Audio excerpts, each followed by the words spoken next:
Boa noite. Um dia depois de virar réu por tentativa de golpe de Estado, Jair Bolsonaro recebeu uma boa notícia vinda de outra frente.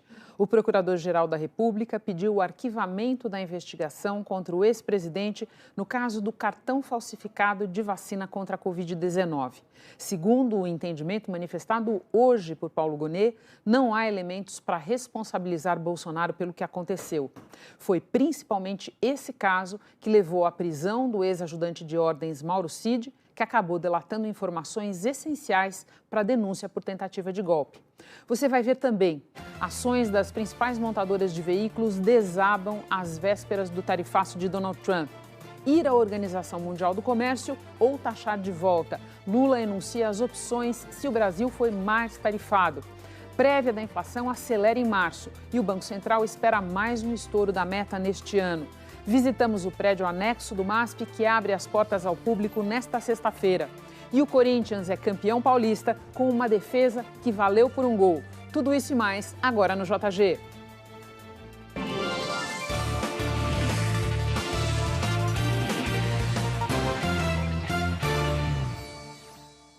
Hoje começamos com economia para falar de um dos assuntos da hora no mundo. O anúncio de tarifas impostas pelos Estados Unidos sobre a importação de carros e autopeças. Tarifas que devem começar a valer na quinta-feira que vem. Isso levou a indústria automotiva mundial a um estado de pesadelo. Isso porque quase metade dos veículos vendidos nos Estados Unidos vem de fora. O México é o maior fornecedor. Apenas no ano passado, foram mais de 78 bilhões de dólares em veículos montados lá e importados pelos americanos. A gente vê esse dado aqui no nosso telão. Em segundo lugar está o Japão, seguido da Coreia do Sul e do Canadá depois e da Alemanha. Importante lembrar também que 60% dos componentes de carros montados nos Estados Unidos vêm do exterior.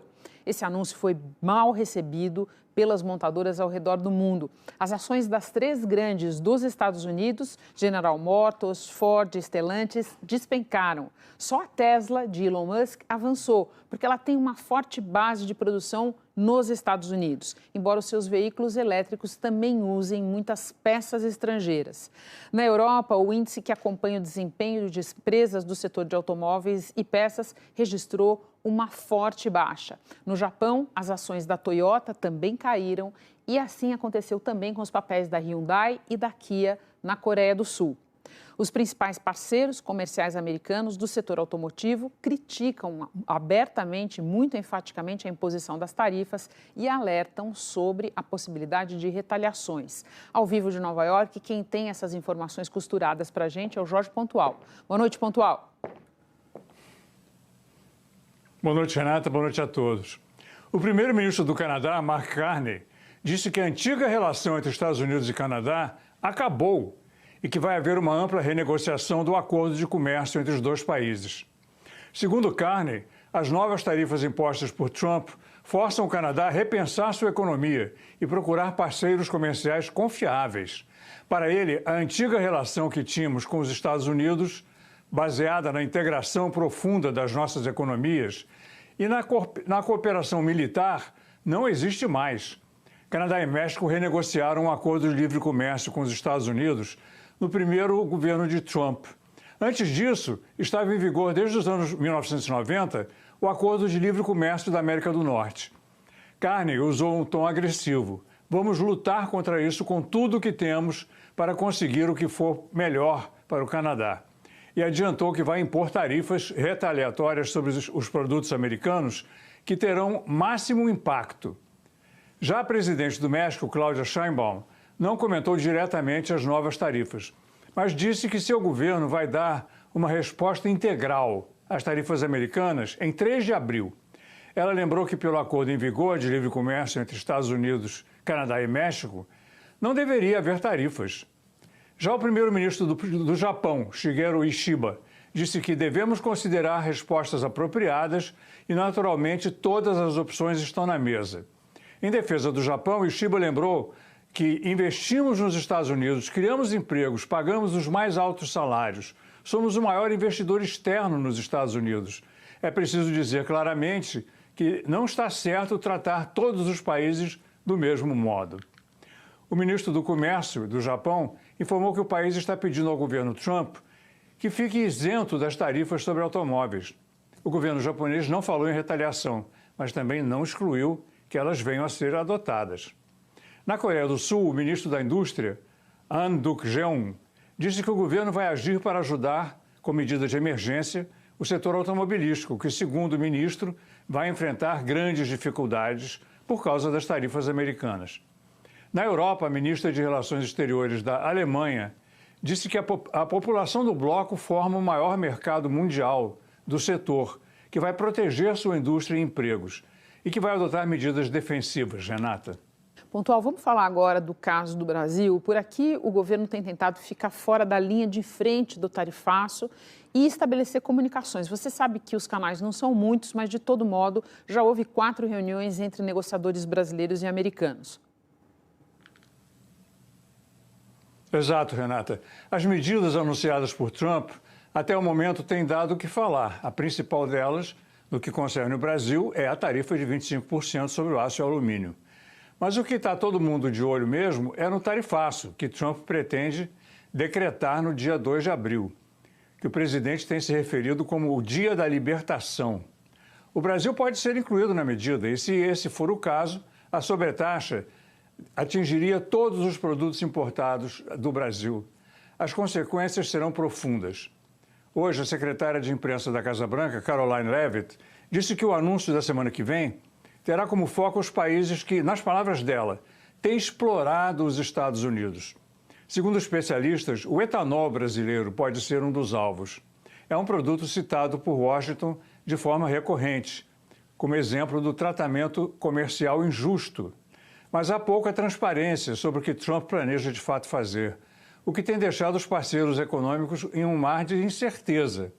Nos resta esperar para ver, Renata. Atual, com certeza, e a gente fala já, temos mais assunto de Estados Unidos pela frente. O presidente Lula, que está em viagem pela Ásia, falou sobre as providências que ele pretende tomar em resposta a ameaças de Donald Trump de novas tarifas a produtos brasileiros e o anúncio de uma sobretaxa à importação de autopeças. O mercado americano, vamos lembrar, é o segundo maior destino das autopeças brasileiras.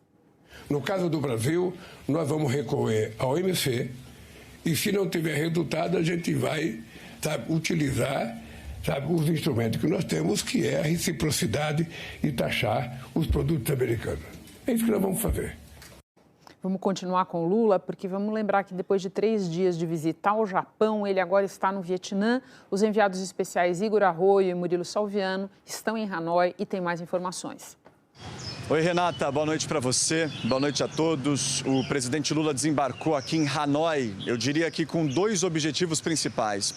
O primeiro deles é aumentar as trocas comerciais com o Vietnã e o segundo é implementar aquela parceria estratégica que os 2 países assinaram no ano passado durante o G20. Eles devem começar a trocar informações sensíveis de defesa. Inclusive, está sendo costurado aqui em Hanoi um plano de ações que deve envolver a participação do GSI, que é o Gabinete de Segurança Institucional da Presidência da República. Agora pela manhã, o presidente participou de uma cerimônia em homenagem aos heróis e mártires do país. E ainda tem muita agenda bilateral pela frente. O presidente Lula deve ser recebido no Palácio Presidencial. Tem encontro marcado com as 4 principais lideranças do Vietnã. O presidente Long Kong, o secretário-geral do Partido Comunista, o presidente da Assembleia Nacional e o primeiro-ministro Pham Minh Chinh. Além da aproximação política, que é algo muito valioso diante desse cenário global de guerras e tarifaços, o Brasil tenta ainda ampliar os laços econômicos para abrir o mercado para mais produtos brasileiros. Os diplomatas do Itamaraty me contaram que um desses itens é a carne bovina, que parou de ser exportada aqui ao Vietnã depois da Operação Carne Fraca. E outro item importante são os aviões da Embraer, aviões civis e militares. Nessa área de defesa, o Vietnã sempre contou com o apoio da Rússia, mas nesse cenário de guerra com a Ucrânia, que já vai se estendendo aí por mais de 3 anos, o Vietnã está buscando expandir a carteira de parceiros. As trocas comerciais entre Brasil e Vietnã hoje está na casa aí dos 7 bilhões de dólares. Tem uma característica muito complementar. Eles são o 5º principal mercado dos nossos produtos agropecuários e o Brasil importa principalmente bens manufaturados, como celulares e circuitos eletrônicos. A meta dos dois países é ampliar essas trocas comerciais para 15 bilhões nos próximos 5 anos. Renata. Já falamos de tarifas, vamos falar agora de uma outra pauta central do governo Trump, que é uma ofensiva para diminuir radicalmente o tamanho do funcionalismo federal. O anúncio de hoje foi o da demissão de mais 10 mil funcionários do Departamento de Saúde. Outros anúncios como esse, você tem acompanhado aqui, estão acontecendo desde que Trump assumiu a presidência, e a gente vai fazer um telão aqui para tratar especificamente dos cortes no Departamento de Saúde. De início, na largada do governo, ele contava com 82 mil funcionários. Essas pessoas têm papéis essenciais na administração pública, como, por exemplo, proteger a população de surtos de doenças infecciosas, comandar a maior agência governamental de pesquisa biomédica do mundo e fornecer seguro de saúde para milhões de americanos por meio de programas públicos, como o Medicare e o Medicaid. Os cortes de hoje se somam a vários outros feitos desde janeiro, e a gente vai para o saldo. Ao todo, o departamento deve perder cerca de 20 mil trabalhadores. Isso significa uma redução de 25% do quadro. As consequências disso são muito profundas. A gente vai voltar ao Jorge Pontual, que tem um quadro para dar para nós. Pontual. Renata, desses 20 mil funcionários que você citou, 10 mil já saíram voluntariamente e outros 10 mil agora vão ser demitidos. O secretário Robert Kennedy Jr. anunciou uma reestruturação profunda. Vamos fazer mais com menos, ele disse. O departamento tinha 28 divisões que agora serão enxugadas para 15. O famoso Centro de Controle de Doenças, o CDC, de fama mundial pela excelência, vai perder 2.400 funcionários e passará a focar apenas em doenças infecciosas. O FDA, que autoriza e fiscaliza remédios e alimentos, terá menos 3.500 empregados. Antes de entrar para o governo, Kennedy era um inimigo do FDA e prometeu virá-lo do avesso. Está cumprindo a promessa. E vai consolidar tudo isso com a ajuda do bilionário Elon Musk e do seu Departamento de Eficiência Governamental. A implicação desses cortes, segundo especialistas, é uma iminente queda na eficácia do governo para enfrentar desafios na área da saúde. As pesquisas científicas serão prejudicadas. E tudo isso em meio a surtos graves de gripe aviária e sarampo aqui nos Estados Unidos. Ao mesmo tempo, Kennedy contratou como assessor o analista David Geyer, que não é médico nem é cientista, e faz campanha contra vacinas. Ele foi encarregado de estudar, com recursos do governo, a relação entre vacinas e autismo. É o negacionismo no poder, Renata. Pontual, muito obrigada pelas informações todas. Bom descanso para você. Líderes europeus reunidos em Paris se comprometeram a fortalecer as forças armadas da Ucrânia e criar uma força multinacional para garantir a segurança do país. O encontro juntou em Paris 31 líderes europeus e da OTAN com o presidente ucraniano para reforçar o apoio ao país que foi invadido. Há apoio para as nossas forças armadas e isso é muito importante. E nosso exército será apoiado agora e depois do fim da guerra, disse Volodymyr Zelensky. A ideia é usar os 230 bilhões de euros em ativos russos congelados para a reconstrução da Ucrânia.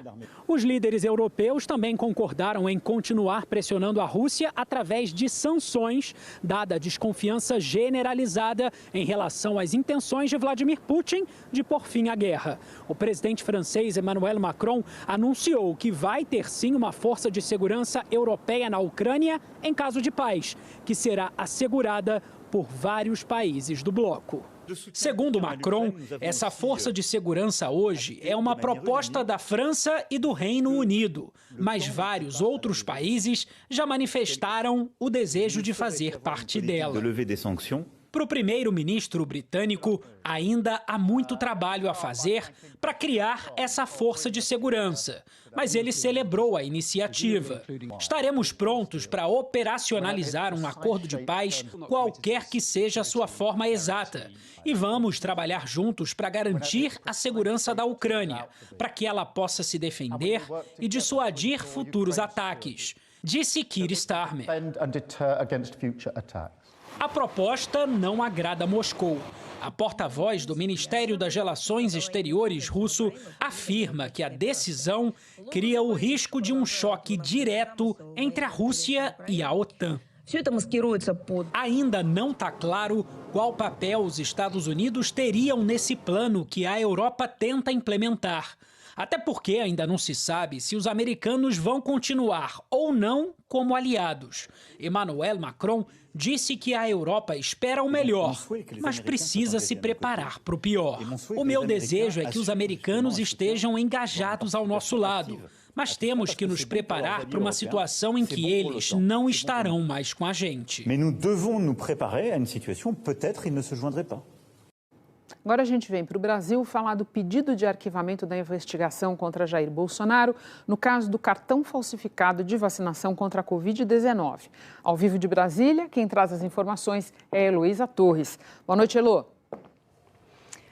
Boa noite para você também, Renata, e para todos. Olha, o Procurador-Geral da República disse que não foi possível comprovar que o ex-presidente Jair Bolsonaro mandou Mauro Cid falsificar o cartão de vacina contra a Covid. E por isso não há como oferecer denúncia contra Bolsonaro pelo crime de inserção de dados falsos em um sistema de informação. O ex-ajudante de ordens de Bolsonaro afirmou em delação que havia sido um pedido de Bolsonaro, mas o procurador ressaltou que a lei proíbe o recebimento de denúncia que se fundamente apenas nas declarações do colaborador. De acordo com a PGR, os dados falsos de vacinação de Bolsonaro e da filha foram inseridos no sistema do Ministério da Saúde em 21 de dezembro de 2022 e excluídos menos de uma semana depois, no dia 27.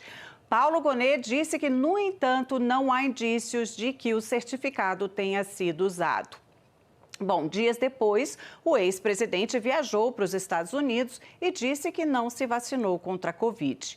O procurador-geral também pediu o arquivamento por falta de provas em relação a outro investigado, o deputado federal Gutenberg Reis, do MDB do Rio de Janeiro, que também teria tido o cartão fraudado.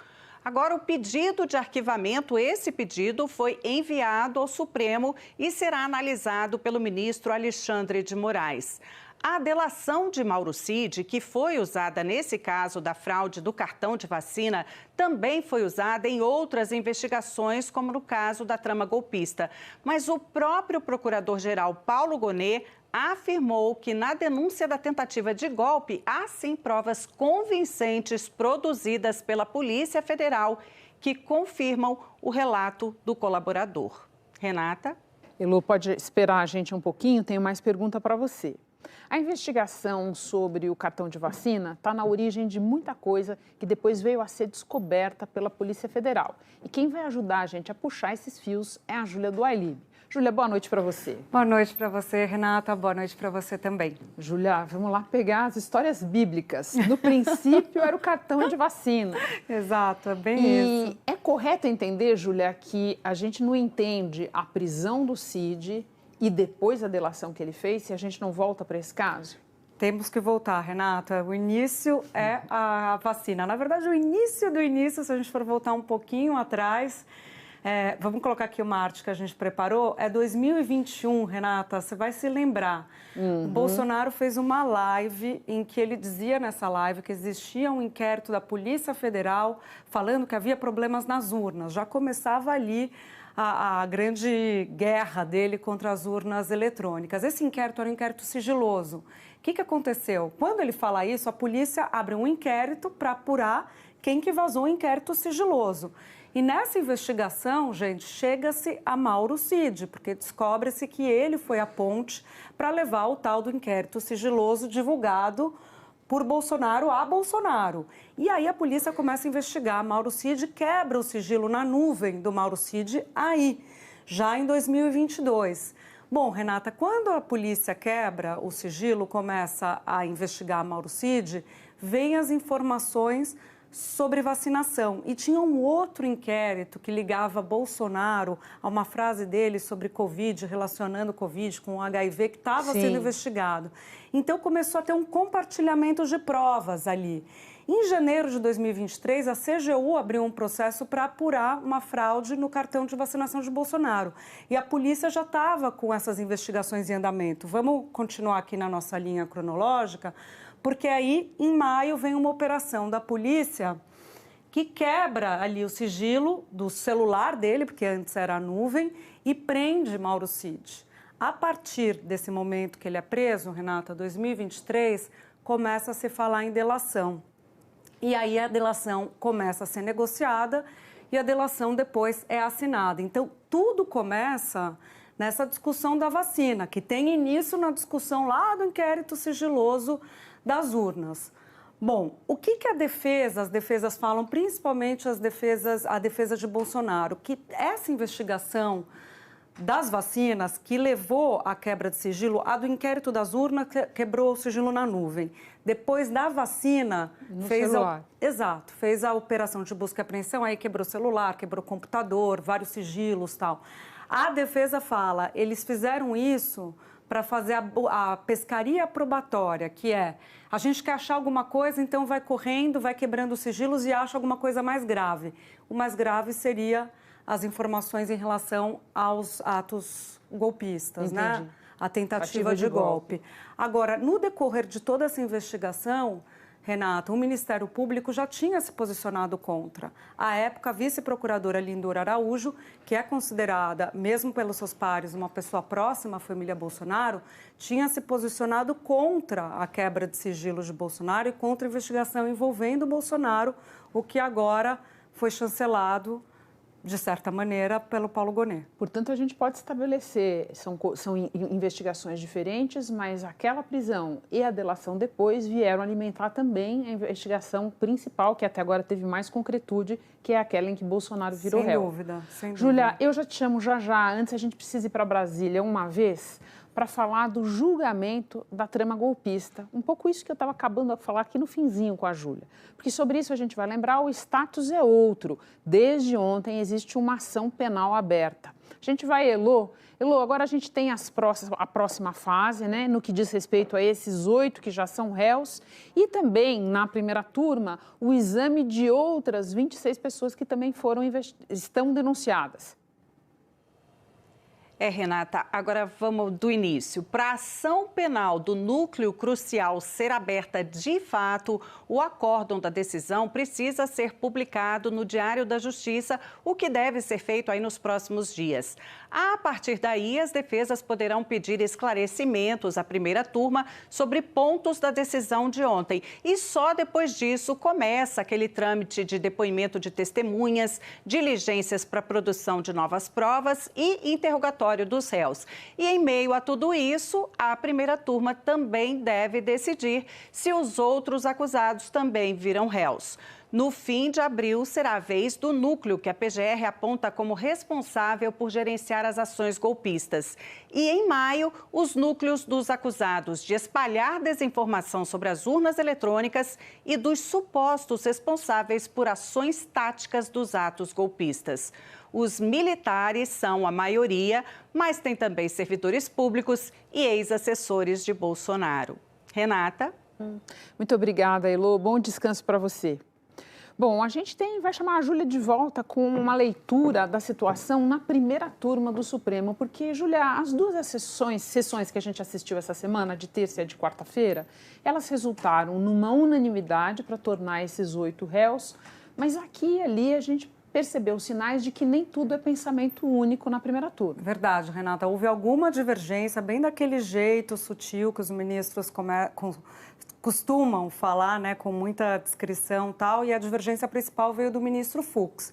Se a gente olha para a turma, só lembrando aqui, para quem está nos assistindo, as turmas, elas analisam as questões criminais. O STF é uma corte constitucional, a principal corte do país, e para analisar questões criminais de quem tem foro, que é o lugar em que você responde criminalmente, a autoridade responde criminalmente no STF, você responde nessas duas turmas. Então, os 11 ministros, o presidente não participa, cada 5 numa turma, 5 numa outra turma.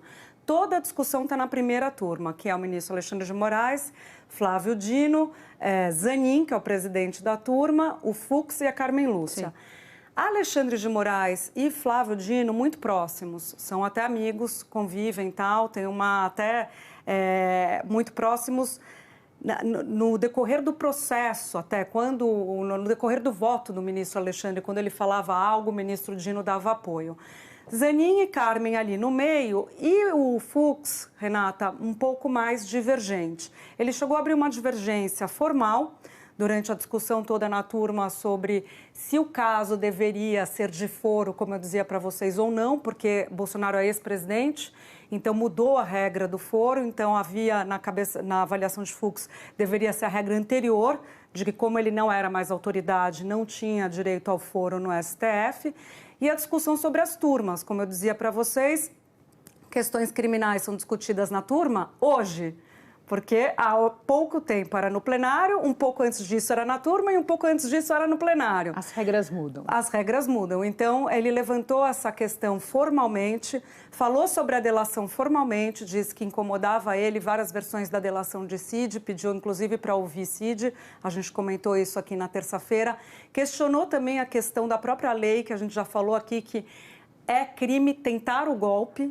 tentar já é o crime, aí ele fala, mas o ato preparatório não é crime, pensar, cogitar, preparar não é crime, agora tentar é crime, ele joga um pouco com essa discussão e por fim, Renata, a dosimetria, o tamanho da pena, ele levantou, ele trouxe a público uma discussão que está acontecendo muito nos bastidores do STF sobre a pena... No meio jurídico No meio jurídico como um todo, bem colocado. Sobre a pena colocada à cabeleireira que pichou a estátua da Justiça, essa que está aqui com Perdeu Mané com um batom, 14 anos, e ele disse que ele pediu vista do processo, ele parou o processo para analisar e disse que pode fazer uma revisão dessa pena proposta pelo ministro Alexandre. Ou seja, Júlia, apesar da unanimidade para esses 8 virar réus, você enunciou aí para a gente alguns temas que a gente pode ver aparecerem mais adiante em outras sessões, em outras fases desse processo. Sem dúvida, Renata, é isso. Júlia, super obrigada, bom descanso para você. Obrigada.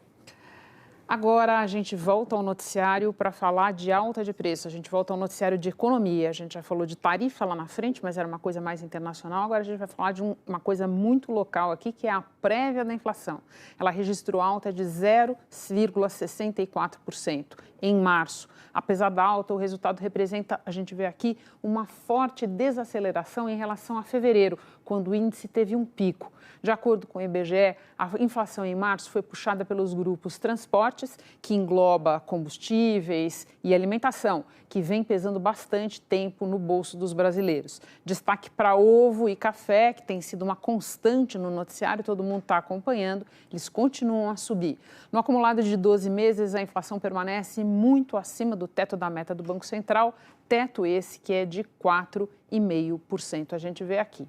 E o relatório de política monetária, divulgado hoje pelo Banco Central, aponta que a inflação deve ficar acima do teto da meta neste ano. Nesse mesmo documento, o primeiro na gestão de Gabriel Galípolo, o BC também reviu para baixo a previsão de crescimento da economia para este ano. Ao vivo de São Paulo, a Patrícia Falkowski destrincha esses números, as suas causas, as possíveis consequências. Boa noite, Patrícia. Boa noite, Renata. Boa noite para você que acompanha o JG. O Banco Central justificou essa expectativa de desaceleração, a alta dos juros, gastos públicos menores e a moderação do crescimento global.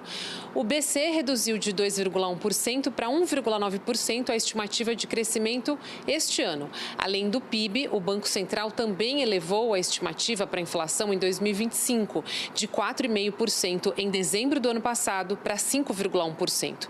Com isso, o Banco Central estima um novo estouro da meta de 3%, assim como aconteceu no ano passado. O presidente do BC, Gabriel Galípolo, disse que no curto prazo o país vai ter que continuar a conviver com essa inflação fora da meta, apesar dos juros altos que devem continuar subindo. O Banco Central tem consciência que esse é um momento um pouco mais incômodo do ponto de vista de indicadores econômicos, que você vai estar com uma taxa de juros caminhando ali para um patamar elevado do ponto de vista de contração e ainda com uma inflação que vai estar rodando acima da meta e que a gente espera, dentro do cenário que está projetado ali, que isso vai começar a bater na atividade. E de acordo com as projeções do BC, a inflação só deve voltar para a meta de 3% em 2027. Sobre o PIB, o ministro da Fazenda, Fernando Haddad, disse que continua acreditando num crescimento maior, acima de 2%. Nós continuamos acreditando num crescimento acima de 2%, Mas cada um tem uma metodologia, os dois órgãos são muito sérios e têm toda a liberdade, né, de fazer prognóstico, mas prognósticos de crescimento são sempre, né, são sempre prognósticos, são aproximações. Para os analistas, independentemente do indicador, a tendência para os próximos meses é mesmo de desaceleração da economia junto com a inflação, isso até que a alta de juros faça efeito. A gente sai de um período de crescimento maior, mas que trouxe uma inflação mais alta. E, por outro lado, a gente começa agora a sentir a desaceleração da atividade. Mas nesse período de transição, a gente vai conviver com uma economia um pouco mais fraca e ainda uma inflação alta durante algum tempo. Paty, super obrigada. Bom descanso para você. Ainda hoje tem o 31º título estadual do Corinthians. No próximo bloco, como é o novo prédio anexo do MASP?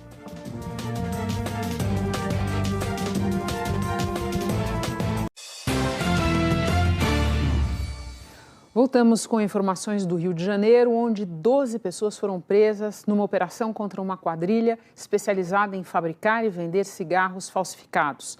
A máfia dos cigarros é comandada por um bicheiro que continua solto. Ao vivo de lá, o Edivaldo Dondossola tem as informações para a gente. Boa noite, Dondossola. Oi, Renata. Boa noite para você ligado com a gente aqui no Jornal da Globo.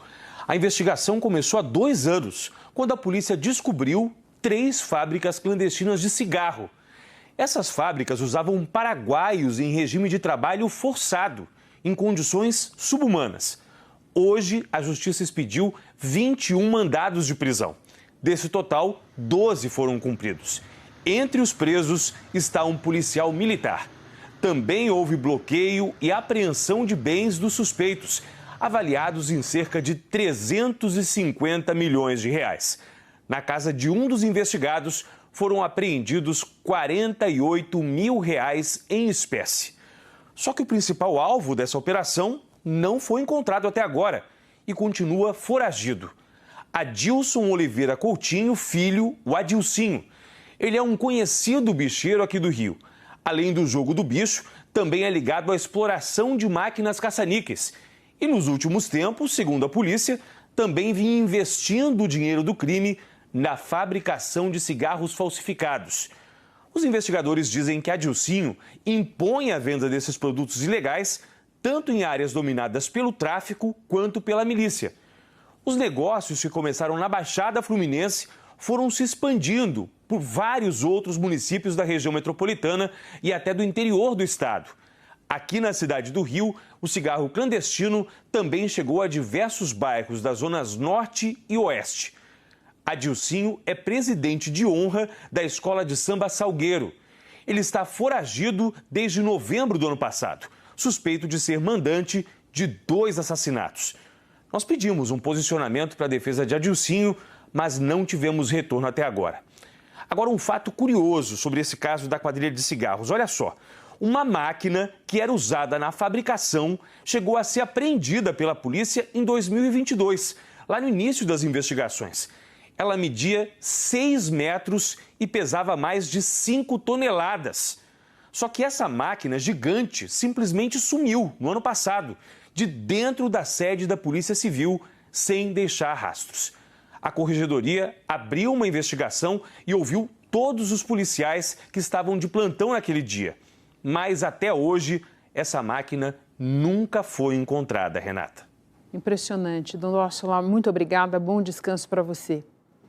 Nesta sexta-feira, vai ser aberto ao público o novo prédio do MASP, o Museu de Arte de São Paulo. O edifício anexo Pietro Maria Bardi tem 14 andares e vai aumentar amplamente a capacidade de exposição do museu. Um velho conhecido da arquitetura paulistana. O MASP, Museu de Arte de São Paulo, que por mais de 7 décadas sustentou cultura num único edifício, agora tem mais um espaço. Nasce uma necessidade de expansão do museu, tanto para acolher mais o público, para mostrar mais exposições, sobretudo do nosso acervo, para ter espaços de infraestrutura que no edifício histórico a gente não comporta. Então ele nasce de diversos desejos e se materializa, né, através desse projeto, através desse novo espaço do MASP. O prédio novo leva o nome do criador e diretor do MASP por 45 anos, Pietro Bardi. Ele chegou para fisicamente ser uma extensão do museu e, na prática, transformá-lo em um só lugar. A inauguração chega com 5 andares totalmente ocupados por exposições. Um conjunto que propõe novos olhares e diálogos sobre o acervo e a trajetória do museu. E o que as pessoas vão encontrar aqui? Vão encontrar mais de 430 itens que traçam essa história do MASP em diversos níveis. Então, você vai recompondo aí, as pessoas que gostam mais de pintura vão ver as diferentes pinturas que entraram a cada década. Claro, é uma seleção, é um aperitivo do que é o MASP. Nessa nova fase, o vão livre do MASP, esse espaço icônico que mistura o movimento da Avenida Paulista com o acesso ao museu, foi entregue à população como mais um ponto artístico. Antes, essa área era administrada pela Prefeitura de São Paulo e pelos próximos 20 anos vai ser gerida pelo próprio MASP. E a performance de abertura trouxe uma reflexão que a artista Ana Maria Maiolino fez pela primeira vez na década de 80. Agora, aos 82, ela refaz a caminhada em meio a ovos que simbolizam a fragilidade da vida. Nunca imaginei de estar assim debaixo do MASP em São Paulo, com a cidade em volta, que é fantástico, né? E a arte é sempre uma forma de expressar vida, né? É aquilo que tem mais profundo no ser humano.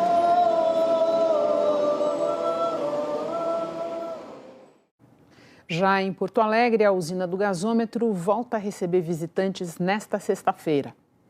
Um gigante às margens do Guaíba.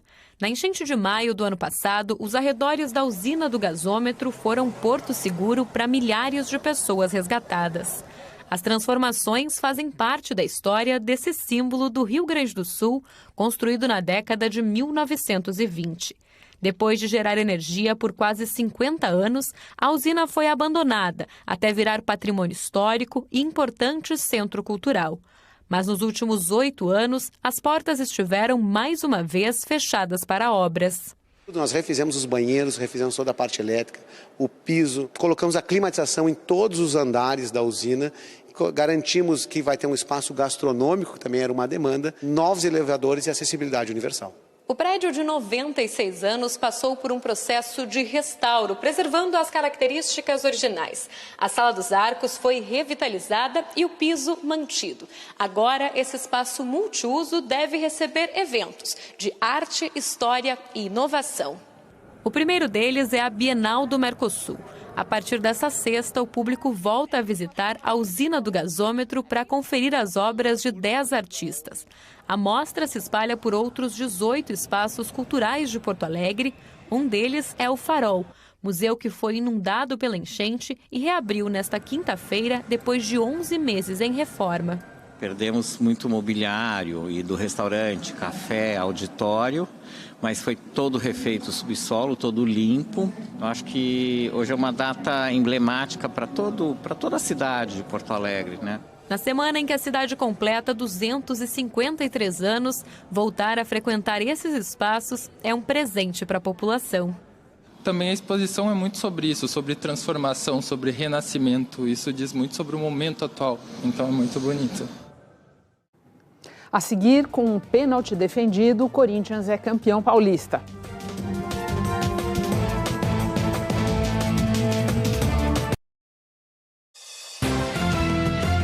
Melhor dizendo, para tratar de ações contra o racismo. Explica para a gente. É um tema que tem sido frequente e, infelizmente, presente nos estádios da América do Sul.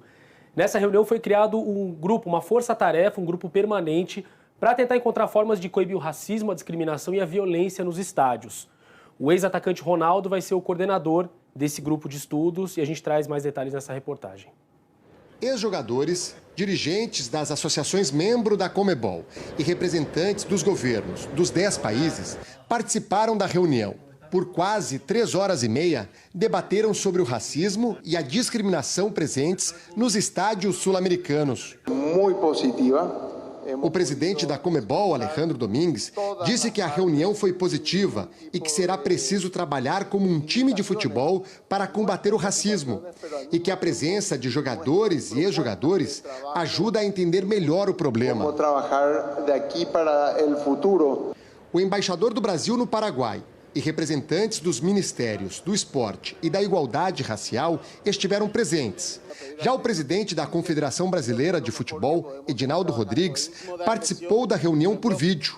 Após a reunião, a Conmebol anunciou a criação de um grupo de trabalho permanente para combater o racismo, a discriminação e a violência. Ronaldo será um dos líderes dessa comissão. Outra medida será a elaboração de uma lista de pessoas envolvidas em manifestações racistas que serão proibidas de entrar nos estádios. Eu saio daqui muito animado enquanto homem do futebol e eu espero que a gente possa se reunir mais vezes e debater mais vezes e tomar atitudes duras contra esse tipo de problema que nos afeta diariamente. Zé, super obrigada pelas informações. Amanhã você está com a gente? Combinado. Então tá bom, te espero. Você pode assistir a programação da Globo ao vivo de graça no Globoplay.